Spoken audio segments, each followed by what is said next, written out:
Selamat malam, Bang. Oke. Bang Jeruk Nipis, nama Anda kok Jeruk Nipis? Ini Anda jualan jeruk nipis kah? Nama samaran doang, Bang. Oke. Bang, saya mau tanya dulu Bang, sambil kenalan. Apakah Anda ini seorang Muslim Bang? Saya Kristen, Bang. Kristen kenapa naik ke sini Bang? Abang nggak lihat ini judulnya, diskusi Kristen dan Islam. Ah, Gini, Bang. Ada yang mau saya tanyakan ke Abang. Perihal apa itu Bang?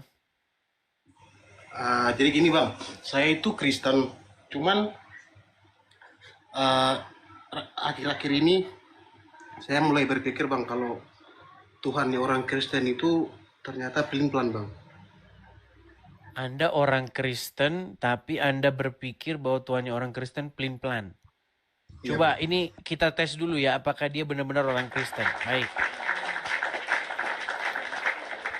Abang Kristen gereja di mana Bang? Saya gereja di GBI Harapan Baru Cakung, Jakarta GB, Timur. GBI, Gereja Betel Indonesia Harapan Baru.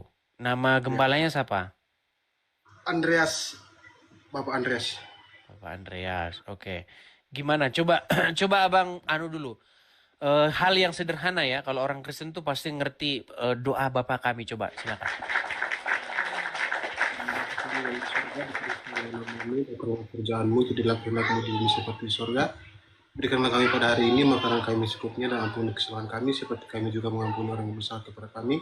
Dan jangan membawa kami ke dalam pencobaan, tapi lepaskan kami daripada yang jahat, karena engkau punya kerjaan Oke, kemuliaan. baik, sudah cukup. Ayah, apa pertanyaan Anda? Silakan. Hmm. Saya memang Kristen dan saya beriman, punya iman. Cuman Hmm. saya nggak mau jadi orang Kristen yang ikut-ikut, Bang. Maksudnya ikut-ikut karena saya lahir dari keluarga Kristen, terus kemudian bapak saya Kristen, mama saya Kristen, jadi saya jadi Kristen. Saya nggak mau seperti itu. Saya perlu iman yang benar-benar punya bukti, punya fakta, nggak iman yang ngambang gitu, Bang. Oke. Nah, saya baca di Perjanjian Lama, Bang, itu tentang perjalanan umat Israel Hmm. yang mereka di padang gurun, Bang. Hmm. Itu ada satu hal yang aneh menurut saya. Yang mana itu? Eh, Tuhan itu suruh mereka berperang untuk menduduki tanah perjanjian, Bang. Hmm. Tanah Kanaan ya, kalau nggak salah ya. Nah, terus tapi kenapa Tuhan suruh orang Israel untuk menduduki tanah Kanaan harus bunuh orang, Bang? Oke. Ya. Nah, terus itu saya tanyakan ke beberapa hamba Tuhan yang menurut saya itu senior. Hmm. Terus jawabannya mereka itu nggak ada yang masuk akal menurut saya. Jawabannya itu, oh itu karena keinginan ilahi atau apa sih? Saya bilang nggak masuk akal kalau Oke. pertanyaannya seperti itu, jawabannya seperti itu nggak ada diskusi kita. Oke. Nah, terus kemudian Bang, Satu-satu bang, selanjutnya jangan pertanyaan yang kedua, satu dulu. Karena satu enggak, nggak kelar, gimana mau kedua? Gimana? saya jelasin biar biar biar ini Bang, nggak ini. Masih di konteks yang sama Bang. Oke, Tuhan itu melarang orang membunuh. oke. Tetapi kenapa Tuhan suruh orang Israel membunuh hanya untuk menerima perjanjian? Itu loh Membunuh Bang. hanya untuk menerima, maksudnya gimana membunuh hanya untuk menerima perjanjian? Ya kan Tuhan sudah janjikan umat Israel itu di tanah Kanaan Bang. Ya Oke, kan? Ya. Nah sedangkan umat Israel itu masuk di tanah Kanaan harus perang dulu Bang. oke, Ya kan Bang? Sedangkan itu ada perintah Tuhan, janganlah kamu membunuh Bang. oke. Gitu loh. Jadi sebenarnya ini kita boleh membunuh apa gimana Bang? Jadi kan di sini perintah Tuhan jadi pelin-pelan Bang. Tuhan jadi pelin-pelan. Oke, baik. Pertanyaan yang bagus. Baik. Jadi begini, saya mau tanya dulu, Anda sudah pernah baca Alkitab itu sampai selesai dari Kejadian sampai Wahyu? Belum Bang, belum. Ini dia masalahnya.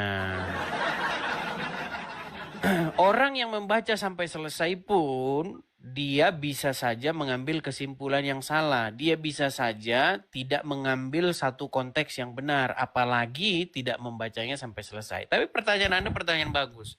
Begini, Anda tahu tidak membunuh yang dimaksud jangan membunuh itu di dalam 10 hukum Taurat? Enggak tahu Contoh, Bang. saya kasih contoh. Yang dimaksud membunuh itu kayak begini. Misalnya Anda pergi, ini banyak kasus nih. Kita ambil kasus-kasus yang terjadi di tengah-tengah masyarakat. Ada seorang laki-laki, oke, dia pergi masuk bersama dengan seorang wanita ke sebuah hotel. Sudah? Nah, keluar dari hotel, maka si wanita ini sudah masuk dalam koper. Maka ditemukanlah mayat dalam koper. Kan banyak berita seperti itu kan? Pernah dengar berita seperti itu enggak? Pernah, Nah, pernah, Bang. itu yang dimaksud membunuh. Jangan membunuh itu maksudnya adalah suatu perbuatan yang dilakukan karena dasar-dasar kejahatan. Contoh lagi, bukan cuma satu, kita kasih yang kedua. Misalnya yang kedua begini. Anda punya tetangga. Oke. Nah, misalnya suatu ketika Anda konflik dengan tetangga Anda ini. Misalnya, tetangga Anda misalnya mabuk malam-malam, terus dia pulang, terus dia pecahin kaca Anda, terus Anda akhirnya berkelahi dengan dia, terus akhirnya dia tidur di rumahnya, lalu rumahnya Anda bakar, maka terbunuhlah dia. Nah, itu pembunuhan namanya. Oke? Nah, Oke, Bang. sedangkan ada contoh lain. Saya kasih Anda contoh lain. Contoh. Misalnya ada seseorang. Oke? Nah, seseorang ini karena dia iri dengan Anda, ya, dia menjahati keluarga Anda, ya. Misalnya nih. Misalnya kejahatan yang dilakukan oleh tetangga Anda ini misalnya seperti ini. Dia menguntit rumah Anda malam-malam, kemudian sampai di tengah rumah Anda itu dia membunuh di situ orang di dalam rumah Anda. Lalu akhirnya dia ditangkap polisi, kemudian akhirnya menurut hukum atau menurut konsekuensi yang dia perbuat, dia harus dihukum mati. Nah, maka dibunuhlah dia. Kalau dihukum mati, kalau nggak dibunuh bisa nggak terjadi? Nggak bisa. Oke, pertanyaan saya, apakah itu pembunuhan yang dimaksud di dalam Alkitab? Bang, maaf Bang, sebelumnya Bang. Saya butuh jawaban yang di Alkitab, Bang. Iya, ini nanti kita ke Alkitab. Gini, sebelum kita ke Alkitab, sebentar Bang. Abang mau jawaban atau mau berdebat saja? Kalau mau berdebat saja nggak ada gunanya. Oke Bang, oke. Oke, saya jawab dulu. Makanya sebelum saya ke Alkitab, saya ingin dulu pola pikir Anda itu seperti apa? Apakah menjatuhkan hukuman terhadap orang-orang jahat itu adalah pembunuhan di dalam pikiran Anda?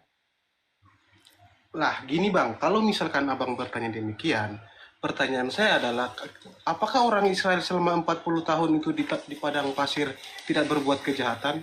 Betul, mereka sama-sama berbuat jahat. Makanya nanti ada satu di sini saya tunjukkan kepada Anda ya. Kalau Anda membaca keseluruhan isi Alkitab, sebenarnya Anda ngerti apa maksud Alkitab.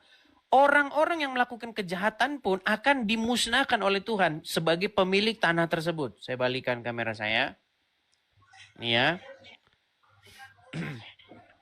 Saya tunjukkan apa alasannya kenapa bangsa tersebut, orang-orang Amalek, Yebus, dan lain sebagainya itu harus dipunahkan. Nih, saya tunjukkan ya. Nih ya, kita mulai dari ayat 13 nih Bang ya. Di sini dikatakan begini. Firman Tuhan kepada Abraham, ketahuilah dengan sesungguhnya bahwa keturunanmu akan menjadi orang asing dalam suatu negeri yang bukan kepunyaan mereka, dan mereka akan diperbudak dan dianiaya 400 tahun lamanya. Tetapi bangsa yang akan memperbudak mereka akan kuhukum, dan sesudah itu mereka akan keluar dengan membawa harta benda yang banyak. Tetapi engkau akan pergi kepada nenek moyangmu dengan kesejahtera. Engkau akan dikuburkan pada waktu telah putih rambutmu. Tetapi keturunan yang keempat akan kembali ke sini. Sebab sebelum itu kedurjanaan orang Amori itu belum genap. Nah, apa alasan Tuhan memusnahkan penduduk negeri Kanaan? Penduduk negeri Kanaan itu banyak bangsa di situ, Bang. Ada orang Amori, ada orang Yebus, ada orang Amalek dan lain sebagainya. Nah, penduduk negeri itu dikatakan sebagai penduduk yang durjana. Kenapa? Karena penduduk negeri itu melakukan kejahatan yang luar biasa. Seperti itu. Misalnya mereka mempersembahkan bayi-bayi, membakar bayi-bayi, kepada dewa-dewa mereka, dewa Molok dan lain sebagainya. Banyak, makanya baca keseluruhan isi Alkitab. Nah, Tuhan dengan perantaraan tangan orang Israel ingin memusnahkan penduduk negeri tersebut. Nah, pertanyaan Anda tadi yang sebelumnya, lalu bagaimana dengan orang Israel sendiri? Bukankah mereka juga berbuat kejahatan? Bukankah mereka juga penyembah berhala? Makanya mereka pun dimusnahkan juga, dipunahkan juga. Bahkan orang Israel itu lebih jahat mereka ketimbang penduduk negeri Kanaan. Begitu. Dikatakan di dalam Alkitab bahwa kejahatan orang-orang Israel itu bahkan lebih parah ketimbang orang-orang Amori tersebut. Begitu. Itu akhirnya mereka pun dipunahkan. Makanya dengan perantaraan tangan orang-orang Aram pada waktu itu, Nebukadnezar dan bala tentaranya, akhirnya apa? Orang-orang Israel pun dipunahkan. Makanya dikatakan di dalam Alkitab, negeri itu akan memunahkan kamu sebagaimana penduduk negeri yang sebelum kamu. Makanya pada waktu itu akhirnya orang Israel dibuang sebagai tawanan ke negeri Aram. Seperti itu. Mereka dibawa sebagai tawanan. Karena mereka pun berbuat hal yang sama dengan penduduk orang-orang Amori. Gitu, Jadi Bang. kesimpulan Bang, kita membunuh itu karena Tuhan sudah Bukan tetapkan. membunuh, Bang. Sebenarnya di situ bukan pembunuhan jatuhnya. Kalau kita baca bingkainya, itu penjatuhan hukuman. Atau gini saja lah, gini, Bang. Kira-kira, Bang, kalau ada orang berbuat kejahatan, orang tersebut patut nggak mendapatkan penghukuman? Patut. Patut. Berarti orang yang jahat dihukum itu adalah perbuatan yang adil. Yang tidak adil itu adalah orang yang tidak tahu apa-apa, orang yang tidak jahat, orang yang tidak berbuat kejahatan, tapi dihukum mati, dibunuh. Itu yang tidak boleh. Nah, orang Amori itu, kalau Anda baca sejarahnya, orang Amori, orang Yebus, orang Kanaan, itu penduduk orang-orang yang keji. Mereka itu dikatakan orang-orang jahat di situ. Bahkan orang Israel pun melakukan hal yang sama akhirnya, bahkan lebih parah mereka. Makanya akhirnya Tuhan pun berbuat hal yang sama. Dengan melalui tangan bangsa asing, maka orang Israel pun dibantai juga habis-habisan mereka. Seperti itu. Oke Bang, sudah mulai nangkep Bang. Cuman lucunya ini adalah Mana? kayaknya Tuhan ciptakan orang Kanaan itu hanya untuk dibinasakan Bang ya. Bagaimana? Kalau misalkan Abang bilang demikian, yang jawaban Abang tadi, saya mulai nyambung Bang. Cuman kayak lucu Bang, maksudnya Tuhan ciptakan bangsa Kanaan hanya untuk dibinasakan orang Israel tuh Bang. Fungsinya apa sih mereka? Ngapain diciptakan kalau emang ujungnya dibinasakan Bang? Begini, manusia itu diciptakan oleh Tuhan bukan untuk berbuat jahat. Jadi Tuhan menciptakan manusia itu untuk pertama kali diciptakan itu untuk menjadi representasinya di muka bumi. Nah, tetapi pada perjalanannya keturunan manusia itu semakin banyak. Mereka ini kan akhirnya memilih jalannya sendiri berbuat jahat. Jadi bukan Tuhan yang bikin mereka ini berbuat kejahatan terus seolah-olah Anda pikir, oh berarti Tuhan menciptakan mereka untuk dibinasakan. Tidak seperti itu. Atau gini sajalah, Anda baca saja Alkitab itu sampai selesai sekali dulu, oke? Oke, siap Bang. Oke, kalau seperti itu baru bagus. Kalau belum, panjang lebar kita nanti diskusinya, ya. Saya turunkan ya. Baik, makasih. Ya itu pentingnya teman-teman ya. Anda tidak mungkin bisa membahas pertandingan atau sepak bola ataupun satu film kalau Anda sendiri nggak pernah selesai nonton film itu. Anda baru nonton setengah terus Anda udah komentar-komentar, nggak bisa. Salam saudara-saudara, terima kasih sudah menonton video ini dari awal, pertengahan, sampai selesai. Kiranya Tuhan Yesus memberkati kita semuanya. Amin. Teman-teman, kita sudah dengarkan jawaban apa yang disampaikan oleh Edis TV. Bagaimana seorang Kristen, ya tentu orang ini pengen belajar, tentu orang ini mungkin mendengar ya atau mungkin membaca sebagian dari Alkitab bahwa Israel diperintahkan untuk membunuh. Teman-teman, sangat luar biasa bagaimana Edis TV sudah menjelaskan seperti apa yang namanya pembunbunan. Dan teman-teman, Edis TV juga menjelaskan bagaimana Tuhan membinasakan satu bangsa, yaitu orang-orang Kanaan lewat bangsa Israel. Dan tentu kita sudah tahu yang mana namanya pembunbunan dan yang mana yang namanya dengan penghukuman, teman-teman. Kenapa ini dilakukan? Ya, tentu supaya orang-orang tahu ya bahwa Tuhan itu adalah Tuhan yang adil. Dia adalah Tuhan, ya tentu adalah Tuhan yang mengasihi, tetapi dia juga adalah Tuhan yang adil dalam perkataan-perkataannya. Artinya siapa yang melanggar, ya mereka itu harus menerima penghukuman itu sendiri, teman-teman. Bahkan bukan hanya orang-orang Kanaan yang mendapatkan penghukuman, tetapi juga bangsa Israel juga mendapatkan penghukuman yang sama. Bagaimana bangsa Israel ya setelah Nabi Musa, ya teman-teman, bahkan di zaman Musa banyak orang-orang generasi itu, teman-teman, ya mengalami yang namanya kematian di padang gurun. Mereka semua binasa, teman-teman, ya. Dan sehingga apa? Yang sampai ke tanah Kanaan adalah orang-orang generasi berikutnya di kemudian hari. Itulah yang sampai, teman-teman. Saya berharap ya lewat hal penting yang sudah disampaikan oleh Edis TV, kita bisa membedakan mana yang namanya pembunbunan.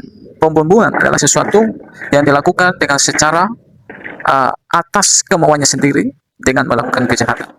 Sedangkan penghukuman adalah sesuatu yang dilakukan dengan cara bagaimana Tuhan melakukannya dengan memakai siapa saja agar keadilan ditegakkan di atas muka bumi. Apakah Tuhan menginginkan kematian orang-orang Kanaan? Tentu tidak. Apakah orang Kanaan diciptakan hanya untuk dibunuh? Tentu tidak. Karena Tuhan menciptakan manusia menurut gambar dan rupa Allah itu sendiri. Ya, artinya supaya manusia itu melakukan apa yang baik. Tetapi manusia justru memilih jalan yang sesat. Mereka lebih memilih kejahatan. Sehingga akibat dari kejahatan itulah manusia itu seperti orang-orang Kanaan, seperti bangsa Israel yang memberontak kepada Musa dan Harun, ya mereka mendapatkan penghukuman itu sendiri. Saya berharap teman-teman video ini boleh memberkati kita sehingga kita tidak bingung tentang ajaran yang diperintahkan Tuhan, baik itu kitab perjanjian lama maupun perjanjian baru. Salam saudara, sampai jumpa di video selanjutnya.